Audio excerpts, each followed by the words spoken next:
Hello everyone, ನಾನಿವತ್ತು ತೆಂಗಿನಕಾಯಿಂದ ಬೆಲ್ಲದ ಬರ್ಫಿನ ಮಾಡ್ತಾಯಿದ್ದೀನಿ. ನೋಡಿ, ತೆಂಗಿನಕಾಯಿನ ತೊಗೊಂಡಿದ್ದೀನಿ. ಆ ತೆಂಗಿನಕಾಯಿನ ಹೊಡೆದು ಈ ಥರ ತುರ್ಕೋಬೇಕು. ತುರ್ಕೊಂಡು ಅದನ್ನು ಒಂದು ಬೌಲ್ಗೆ ತೊಗೋತಾ ಇದ್ದೀನಿ. ಈ ಬೌಲ್ ಮೆಜರ್ಮೆಂಟ್ಗೆ ತೊಗೋತಾ ಇರೋದು. ಆ ಬೌಲ್ ಅಳತೆಗೆ ಅರ್ಧನ ಬೆಲ್ಲನ ಹಾಕೋಬೇಕು ನಾವು. ನೆಕ್ಸ್ಟು ಒಂದು ಮಿಕ್ಸಿ ಜಾರ್ಗೆ ಆ ತುರಿದಿಟ್ಕೊಂಡಿರುವಂತಹ ಕಾಯಿನ ಆ್ಯಡ್ ಮಾಡಿಕೊಂಡು ಸ್ವಲ್ಪ ಗ್ರೈಂಡ್ ಮಾಡ್ಕೋಬೇಕಾಗುತ್ತೆ ನಾವು ಅದನ್ನು. ನೋಡಿ, ಈ ಥರ ಗ್ರೈಂಡ್ ಮಾಡ್ಕೊಂಡಾದ್ಮೇಲೆ ಹಾಲನ್ನ ಕಾಯಿಸ್ಕೊಂಡು ಸ್ವಲ್ಪ ತಣ್ಣಗಾಗೋಕ್ಕೆ ಬಿಡಿ ನೀವು.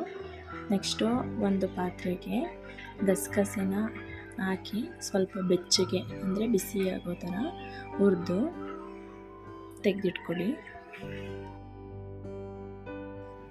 ನಂತರ ಅದೇ ಪಾತ್ರೆಗೆ ಅದಕ್ಕೇನು ಎಣ್ಣೆ ತುಪ್ಪ ಏನೂ ಹಾಕೋಕ್ಕೆ ಹೋಗಬೇಡಿ ನೀವು.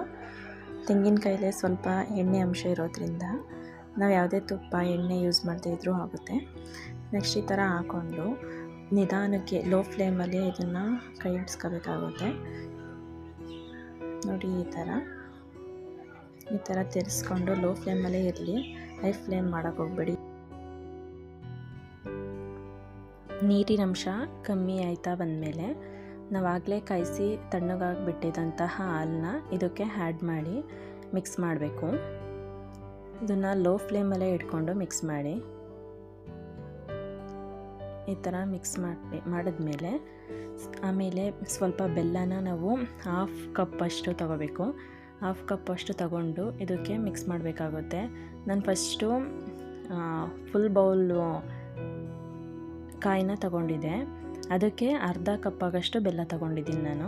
ಈ ಥರ ಬೆಲ್ಲನ ಕುಟ್ಟಿ ಪುಡಿ ಮಾಡಿ ಇದಕ್ಕೆ ಆ್ಯಡ್ ಮಾಡಿದ್ದೀನಿ. ನೀವು ಬೆಲ್ಲ ಚೆನ್ನಾಗಿಲ್ಲ ಅಂತಂದರೆ ಅದನ್ನು ಕಾಯಿಸಿ ಶೋಧಿಸ್ಕೊಂಡು ಇದಕ್ಕೆ ಆ್ಯಡ್ ಮಾಡಬೇಕಾಗುತ್ತೆ. ನೋಡಿ, ಈ ಥರ ಬೆಲ್ಲ ಕರಗೋವರೆಗೂ ಲೋ ಫ್ಲೇಮಲ್ಲಿ ಇಟ್ಕೊಂಡು ಕರಗಿಸ್ಕೋಬೇಕು. ನಂತರ ನಾನು ಈ ಏಲಕ್ಕಿ ಪುಡಿ ಮತ್ತು ಗಸಗಸೆನ ಆ್ಯಡ್ ಮಾಡ್ಕೊಂಡಿದ್ದೀನಿ.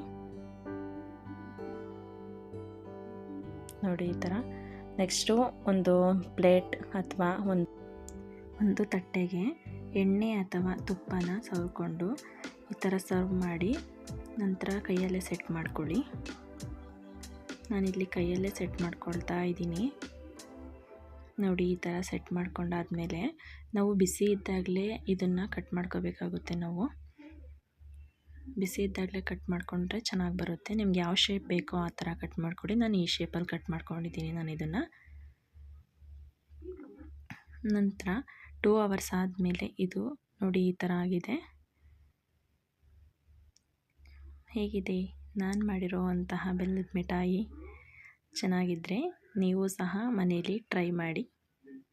Thank you.